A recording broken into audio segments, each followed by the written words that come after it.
First century కాలంలో సంపద అంటే విలువైన దుస్తువులు, బంగారం మరియు వెండి వంటి ఆభరణాలు, ఇంకా ఆహార ధాన్యాలు. సో నీవు అత్యాశతో విలువైన దుస్తులను దాచిపెడుతున్నావా? అయితే వాటిని చిమ్మెట తినివేస్తుంది. ఒకవేళ అత్యాశతో ఆభరణములను కూడబెడుతున్నావా? అయితే వాటిని తుప్పు తినివేస్తుంది.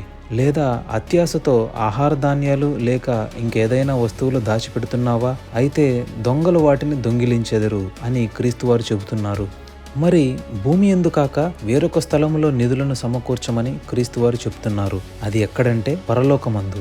భూమి యందు మనం కూడబెట్టే నిధులు తాత్కాలికమైనవి మాత్రమే, కానీ పరలోకమందు కూడబెట్టే నిధులు ఎప్పటికీ నిలిచిపోయే శాశ్వతమైన విలువ కలిగినవి. అవేమనగా దేవుని పట్ల ప్రేమ మరియు విశ్వాసం, దేవుని మాటలకు విధేయత, దేవునితో ప్రార్థన అనే అనుబంధం, నీ పొరుగువారిపై కనికరం, వారికి సహాయం చేసే గుణం, ఇలా క్రీస్తుని పోలిన గుణాలు అన్నీ పరలోక నిధులుగా పిలువబడతాయి. మనం భూమి యందు ఈ గుణాలను అలవరుచుకుని జీవించిన ఎడల పరలోకమందు మన కొరకు నిధులు మరియు బహుమతులు సమకూర్చబడతాయని బైబిల్ స్కాలర్ చెప్తారు.